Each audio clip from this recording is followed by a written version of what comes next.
텐데요. 오늘 말씀의 제목이 뭐라고 기록되어 있습니까? 네, 그때나 지금이나. 이 제목만 봐서는 무슨 내용인지 짐작 잘 못하시겠죠. 그때나 지금이나 라는 말에서 얻을 수 있는 뜻은 뭐죠? 그때나 지금이나 어떻다는 거예요? 같다. 그때라고 얘기하는 언젠가 그때하고 지금하고 다를 게 없다. 똑같다. 그런 얘기예요. 또 마음에 두시고 오늘 말씀 함께 나누면 좋을 것 같습니다. 오늘 말씀의 내용을 우리가 읽은 본문 말씀 설명부터 해보겠습니다. 읽으면서 뭐에 대한 얘기라고 생각이 되셨나요? 여호와의 궤, 언약궤, 법궤, 뭐 여러 가지 이름으로 불리는 하나님의 궤가 나옵니다. 근데 그게 어디에 있죠? 1절에 보시면 블레셋 사람들의 지방에 있었어요. 얼마나요? 7달이나 있었습니다. 성경에서 7은 완전수라고 불리는 수죠. 이 7개월이면 그냥 숫자로도 꽤 긴 시간이고 7이라는 숫자는 완전수로 봤을 때 정말 오래 있었다, 오랜 동안 있었다, 그런 의미로 받아들이면 돼요. 하나님의 언약궤가 무슨 일이 있었길래 블레셋 사람들에게 7달이나 가 있는 걸까요? 아시는 분은 아실 텐데 마음속에 생각해 보시면서 제가 말씀을 드리겠습니다. 말씀을 보니까 언약의 궤가 블레셋 사람들의 수중에 있습니다. 원래 어디 있어야 되는 거죠? 이스라엘 사람들에게 있어야 되는 거예요. 원래 이스라엘 사람들에게 있었죠. 지금 시대는 어느 시대냐면 사사 시대입니다. 아직 왕정이, 그러니까 사울 왕이 있기 전 사무엘의 시대, 사무엘 이전에 엘리가 아직 살아있는 때예요. 사사 시대의 끝 무렵에 있었던 일인데 전쟁이 있었습니다. 이스라엘을 오랜 동안 괴롭혀왔던 블레셋과 이스라엘이 싸웠어요. 전쟁을 하는데 전세가 이 이스라엘 쪽에 전세가 없고 불리한 거예요. 그래서 이스라엘 사람들이 하나님의 궤, 언약궤, 광야 40년 동안 우리를 지켜줬고 이 가나안 땅에 들어올 때 우리를 승리하게 하셨던 그 하나님의 궤를 모시고 싸우자, 그렇게 했어요. 좋은 생각이죠. 하나님을 모시고 싸우자는 얘기예요. 그래서 그렇게 했습니다. 실로에 있는, 실로라는 곳에 있었던 언약궤를 가지고 와서, 전장에 가지고 와서 싸우려고 합니다. 그 하나님의 언약궤가 전장에 들어오는 순간 이스라엘 사람들은 사기가 높이 올라서 크게 함성을 지릅니다. 그 소리가 적진에게 놀랍게 들릴 정도여서 블레셋 사람들이 무슨 일인가 깜짝 놀랐고 알아보니 하나님의 언약궤가 이스라엘의 진에 들어왔다는 겁니다. 블레셋 사람도 알고 있습니다. 이 하나님의 언약궤와 함께 했던 이스라엘의 행적이 가나안 땅의 모든 지파들을 싸워 이기고 점령하게 했던 그 능력에 하나님이 함께 하시는구나 깜짝 놀랐어요. 그리고 하는 얘기가 하나님의 궤가 이스라엘 진에 왔으니 우리가 더 힘써 싸우자 다짐하고 죽기를 각오하고 블레셋군요. 그렇게 전투에 임했어요. 그래서 어떻게 했어요? 당연히 하나님의 궤가 왔으니 이길 줄 알았던 그 전투에서 블레셋에 대패합니다. 거의 전멸하다시피 해요. 어디서 할 수 있냐면 그 하나님의 궤를 블레셋에게 뺏겼어요. 그걸 지킬 사람조차 없을 만큼 모든 이스라엘 군이 전멸당하다시피 했습니다. 하나님의 언약궤를 모시고 전쟁에 임했지만 그럼에도 불구하고 그런 대패를 하게 된 거예요. 무슨 일이 있었는지는 우리가 이렇게 알 수 있습니다. 알고 나니까 왜 그랬을까? 도대체 왜 그렇게 됐을까? 구체적으로 추려보면 도대체 왜 하나님의 언약궤가 함께 했는데 전쟁에 졌을까 하는 의문이 들어요. 그리고 또 한 가지, 왜 하나님은 자신의 임재의 상징인 언약궤가 다른 사람들에게 빼앗길 정도로 큰 패배를 주시고 그렇게 놔두셨을까? 두 가지 의미입니다. 어떻게 생각하세요? 왜 그랬을까요? 왜 이런 일이 일어났을까요? 아까 말씀드렸던 대로 이 일은 사사시대 마렵에 있었던 얘기예요. 사무엘을 아이 때부터 키우면서 하나님의 일을 가르쳤던 엘리, 그 사람이 98세입니다. 할아버지예요. 눈이 보이질 않습니다. 그런 상태로 전쟁의 소식을 기다리고 있습니다. 전장에서 겨우 살아서 그 소식을 전하러 온 사람이 가서 소식을 전하려고 하니까 엘리가 묻습니다. 전쟁의 상황은 어떻게 됐는지. 그 사람이 전합니다. 전쟁에 대패했고요. 하나님의 언약궤를 뺏겼고요. 당신 엘리의 두 아들이 전쟁에서 죽었습니다. 엘리가 그 자리에서 놀라 넘어져 목이 부러져 죽습니다. 전쟁에 지고 언약궤는 뺏기고 제사장의 아들들은 죽고 리더로 세워져 있던 그 제사장은 그 자리에서 사망하고, 물론 사무엘이 있죠. 이런 일들이 벌어진 겁니다. 왜 이런 일들이 있게 됐을까? 우리 마음 가운데 어떤 생각이 떠오릅니까? 근데요, 또 한편에서는 더 놀라운 일이 벌어집니다. 블레셋은 전쟁에 이겼고요, 하나님의 언약궤를 전리품으로 빼앗아서 가져갔습니다. 그거 어떻게 했을까요? 그 파괴하거나 부시면 안 되는데 혹시 그랬을까요? 아니요. 그러지 않았고 자기들의 신전에 하나님의 언약궤를 갖다 놨습니다. 자기들의 신은 다곤 신이었어요. 다곤 신상이 있는 신전에 하나님의 언약궤를 갖다 놨는데, 어서 오세요. 다음 날 보니까 다곤 신상이 땅에 쓰러져서 얼굴이 땅에 닿아 있는 거예요. 그런 일이 없었는데 이상한 일이 생긴 거예요. 이상하다. 무슨 일일까? 혹시 하나님의 언약궤가 저기 있어서? 하는 생각을 하고 다시 신상을 일으켜 세워놓습니다. 다음날 가보니까 신상이 또 넘어져 있는 거예요. 넘어져 있을 뿐 아니라 목이 부러지고 손이 부러진 상태로 쓰러져 있는 겁니다. 그뿐 아니라 이 하나님의 언약궤를 갖다 놓은 그 도시에 전염병이 퍼지기 시작했습니다. 마치 이집트를 탈출할 때, 이집트에 출애굽할 때에 이집트에 하나님이 재앙을 내리셨던 일처럼 블레셋 사람들에게 신상이 무너지고 부서지고 그리고 전염병이 퍼지는 일들이 생긴 거예요. 그 사람들이 어떻게 생각할까요? 하나님의 언약궤를 여기다 두니까 우리에게 재앙이 내리는구나. 그래서 다른 곳으로 옮깁니다.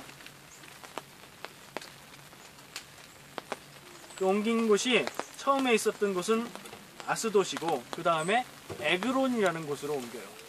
그랬더니 아니나 다를까 또 거기에서 독한 병이라고 얘기하는 그런 병들이 퍼져서 재앙이 틀림없다는 확신을 갖게 만들어요. 사람들이 또 두려움에 떱니다. 또 다른 곳으로 옮겨요.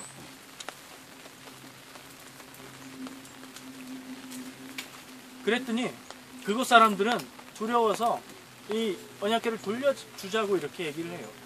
그 다음에 오늘 우리가 본 말씀대로 블레셋 사람들이 제사장과 복술가, 점치는 사람들을 불러서 이거를 어떻게 돌려줘야 되는지를 의논하는 장면입니다. 두 가지 사건이 있어요. 하나님의 언약궤를 모시고 전쟁에 임했지만 패배한 이스라엘. 큰 실패를 맛보죠. 언약궤를 뺏긴 일. 그거 하나 우리가 기억해야 되고요. 그 언약궤를 이방신이 신상 앞에 놓았고 자기들의 도시로 가져갔는데 하나님이 재앙을 내리신 일들을 기억해야 돼요. 종합을 해보면 이렇습니다. 하나님의 언약궤는 분명한 하나님의 임재를 보여주고 있어요. 있어야 하지 않을 곳에 있으니 그곳에 재앙이 내리죠. 하나님의 언약궤가 능력이 없는 게 아니에요. 하나님의 능력이 없는 게 아니에요. 그러면 아까 질문했던 왜? 라는 그 질문이 더 궁금해집니다. 하나님의 능력은 여전한데 언약궤를 모셨던 이스라엘은 왜 싸움에 졌을까요? 왜 하나님은 비참하게도 그 언약궤까지 빼앗기게 만드셨을까요? 왜라고 생각하십니까? 마음속에 답이 떠오르세요? 그들이 이 언약궤를 돌려보내는데 그냥 돌려보내면 안 된다고 얘기를 합니다. 하나님 앞에 속건제를 드리고 돌려보내야 된다. 그래서 금으로 독종을 만들고 금으로 쥐를 만들어서 그것을 하나님께 드리고 돌려보내야 된다. 그냥 돌려보내면 이 재앙이 우리에게서 떠나지 않는다. 하나님 앞에 제물을 드려야 된다. 결국에는 자기들이 잘못했음을 하나님 앞에 사죄하고 돌려보내야 된다는 얘기를 하는 거죠. 하나님의 능력은 여전히 이방인들에게 그렇게 드러나고 있고, 그러나 이스라엘은 그 능력이 이스라엘 능력이 되지 못하고 능력 없는 믿음의 사람들, 능력 없는 하나님의 백성들이 되어버린 겁니다. 하나님에게 능력이 없는 게 아닙니다. 그 하나님의 능력이 나타나지 않는 하나님의 백성들이 되어버린 겁니다.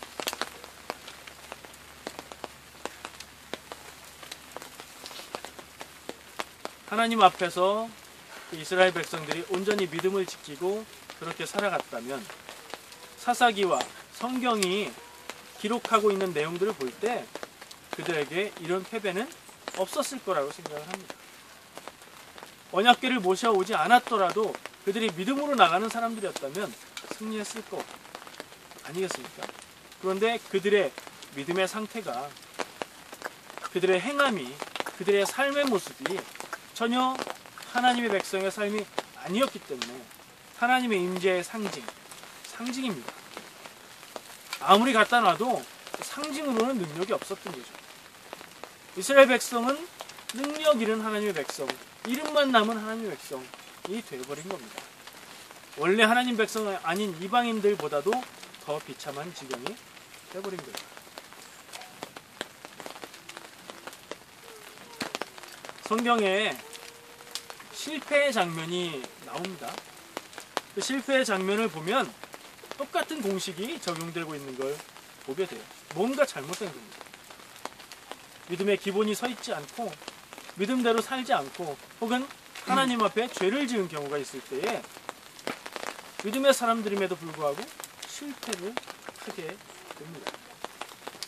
한 장면이 떠오릅니다. 예수님 때 예수님이 사람들의 병을 고쳐주시고 예수님이 귀신 들린 사람들의 귀신 쫓아내주시고 이런 능력을 보여주시고 제자들에게 그 능력을 주셔서 제자들도 귀신을 쫓고 합니다. 근데 예수님이 좀 잠깐 떠나 계셨어요. 그리고 돌아와 보니까 귀신을 쫓아달라고 병든 아이를 살려달라고 데려온 아버지가 있고 그 아이와 씨름을 하고 있는 제자들이 있는데 도무지 해결을 못하는 거예요. 귀신 쫓는데 병 고치는 데에 예전에는 됐는데 그걸 못하고 있는 제자들의 실패가 기억이 납니다. 예수님은 거기에 왜, 뭐 때문에 라고 답을 주시죠. 예수님이 딱 해결해 주시고 이런 것은 뭐가 아니면 안 된다 얘기하셨어요. 기도가 아니면 이런 것은 나갈 수가 없다 얘기하셨어요. 온전히 기도하고 온전히 믿음으로 서 있지 않으면 능력이, 하나님의 능력이 임하지 않는다. 병 고치는 게 그의 능력이 아니고 귀신을 쫓는 게 그의 능력이 아니고 무슨 일을 아름답게 잘 하는 게 그의 능력이 아니고 하나님이 허락하시고 하나님의 인자하심이 능력인데 그걸 잊고 그것을 행하지 못하고 그러는 순간 그 모습이 남아있어도 소용이 없다는 거죠. 예배에 거룩의 모습이 남아있어도 정말 거룩한 예배, 거룩한 심령이 아니라면 소용이 없는 거죠. 신앙생활 열심히 하는 게 아름답고 좋아요. 근데 신앙생활만 열심히 한다면 정말 능력 없는 삶일 수밖에 없는 현실을 생각하게 되는 겁니다.